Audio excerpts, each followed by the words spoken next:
Hello everyone. चलिए question number 4 पे आते हैं। एक्सरसाइज 1.2 के 3 क्वेश्चन हम पहले के कर चुके हैं। Kirti book store sold books worth ₹2,85,891 in the first week of June. इसका मतलब है कीर्ति बुक स्टोर है, ठीक है, एक बुक स्टोर है, उसने कितनी बुक्स बेची हैं हमें, उसने मतलब पहले वीक में जून के पहले हफ्ते में इतनी बुक्स बेची, इतने रुपए की। मान लो उसने हजारों में बुक्स बेची होंगी, तब उसका इतना मतलब वो जितनी भी उसने बुक्स बेची है उनकी कॉस्ट इतनी थी, ठीक है, उनकी सबकी कॉस्ट मिलाए तो कॉस्ट इतनी थी, इतनी बुक्स उसने बेच दी। एंड बुक्स वर्थ रुपीज मतलब इतने की बुक्स, वो सारी बुक्स की कीमत इतनी थी। ये कब बेची? In the second week of month, मतलब जून में ही, जून के पहले हफ्ते में उसने इतने रुपए की बुक्स बेची और जून के दूसरे हफ्ते में उसने इतने रुपए की बुक बेच दी। How much was the sale for the 2 weeks together. इसका मतलब है उसने देखो जून के पहले हफ्ते में भी बेची और जून के दूसरे हफ्ते में भी बेची, अलग अलग, ठीक है। पर अब उसने कहा है कि दोनों हफ्तों को मिला के कितनी सेल हुई हमारी, तो ये तो हम बहुत आसानी से बता देंगे इसको ऐड करके। लेकिन मैंने फिर आपको बताया कि आपको ऐसे क्वेश्चंस में ध्यान किस पर देना है कि आप लिख कैसे रहे हो, ठीक है। तो पहले तो मैंने आपको बताया था कि पहले गिवन चीज लिखनी है, वैल्यू ऑफ बुक्स। अब वैल्यू क्यों? क्योंकि बुक्स की जो यहाँ पे है हमें वर्थ दे रखी है, मतलब उनका प्राइस दे रखा है कि इतने की बुक्स बेची है, तो बुक्स की वैल्यू, ठीक है। तो वैल्यू ऑफ बुक्स सोल्ड, हमें ये नहीं बताया कि कितनी बुक्स बेची हैं, 4 बुक बेची हैं, 4,000 बेची हैं या 10,000 बेची हैं, ये बुक्स का नहीं बताया। उसने हमें पैसे बता दिए कि जितनी भी बुक्स बेची हैं वो सबके जो कीमत थी वो इतनी थी, तो इसलिए हमने यहाँ पे वैल्यू लगाया, ठीक है। वैल्यू ऑफ बुक, अगर हम ऐसे लिख देंगे books sold in first week तो वो गलत हो जाए, क्योंकि बुक्स नहीं बेची है, बुक्स हमें बताया नहीं, हमें बुक्स का प्राइस बताया है, इसलिए हमने ऐसे लिखा है। या तो प्राइस लिख सकते हो कि प्राइस ऑफ बुक्स, या लिख सकते हो value of books sold in first week. तो पहले हफ्ते में कितनी बेची है उसने?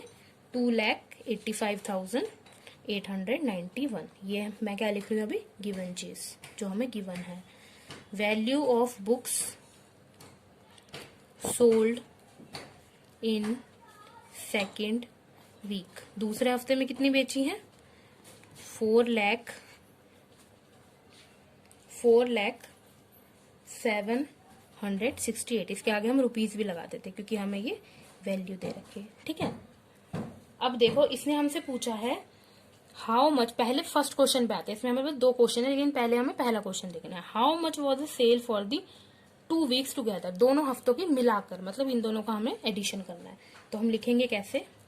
हम लिखेंगे total sale for the 2 weeks together, मतलब दोनों हफ्तों का मिला के हमने कितनी सेल करी।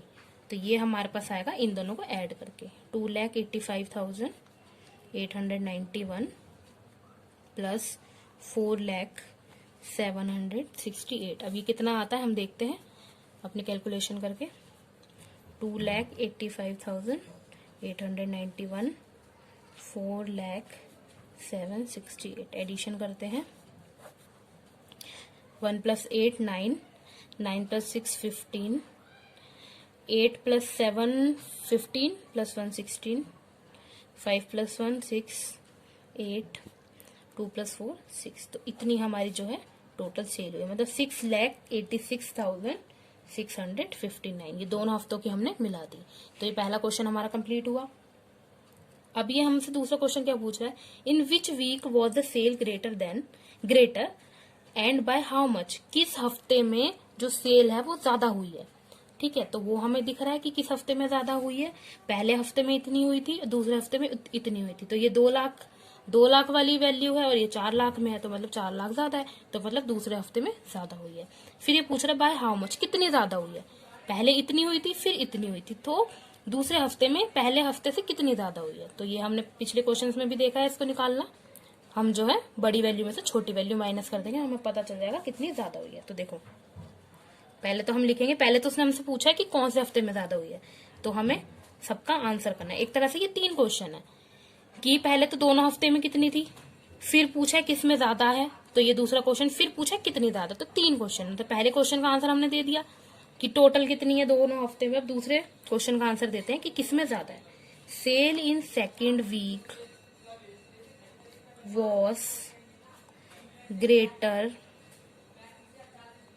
Then sale in first week. क्यों पर हम ये भी बता देते हैं क्यों, क्योंकि, तो क्योंकि को हम इंग्लिश में क्या बोलते हैं, बिकॉज। तो बिकॉज का क्या साइन होता है, ये साइन जो है बिकॉज के लिए होता है, मैथ्स में यूज किया जाता है बिकॉज।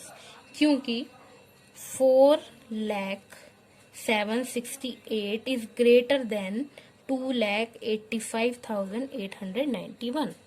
ठीक है, क्योंकि ये वाली वैल्यू जो है इस वैल्यू से ज्यादा है, जो दूसरे हफ्ते में सेल हुई है वो पहले हफ्ते से ज्यादा है। ठीक है, क्यों ज्यादा है, तो ये हमने हमारा रीजन भी दे दिया बिकॉज का साइन लगा के। अब तीसरा क्वेश्चन पूछ रहा है बाय हाउ मच। ज्यादा तो है दूसरे हफ्ते में, पर कितनी ज्यादा है, तो वो हम देखते हैं।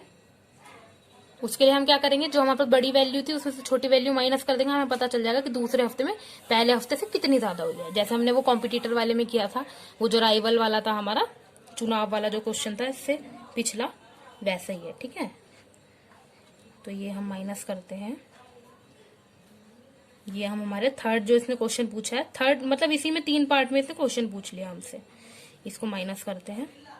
8 - 1 7, यहाँ पे हमें इसको 6 करके यहाँ 16 बनाना पड़ेगा। 16 - 9 भी हमारा 7 हो गया। फिर ये 6 हमें चाहिए, इसको 16 बनाना है, तो हम इसको पूरे को क्या कर देंगे 399, पूरे में से एक हमने कम कर दिया 399, तो ये हमारा 16 हो गया। 16 - 8 8, 9 - 5 4, 9 - 8 1, 3 - 2 1।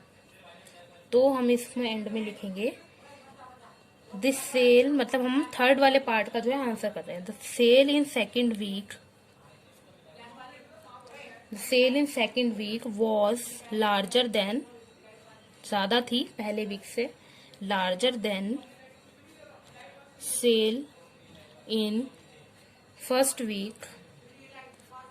कितने से ज्यादा थी, बाय रुपीज, क्योंकि रुपीज में आएगा ना, क्योंकि हमें रुपीज में ऊपर वैल्यूज दी हुई थी, तो 1,14,877, मतलब हमने इतने रुपए की बुक्स जो है ज्यादा बेची थी दूसरे हफ्ते में पहले हफ्ते के मुकाबले में। ठीक है, तो ये हमारा 4th क्वेश्चन भी जो है कंप्लीट होता है। अब नेक्स्ट वीडियो में हम 5th क्वेश्चन देखेंगे अपना। Thank you.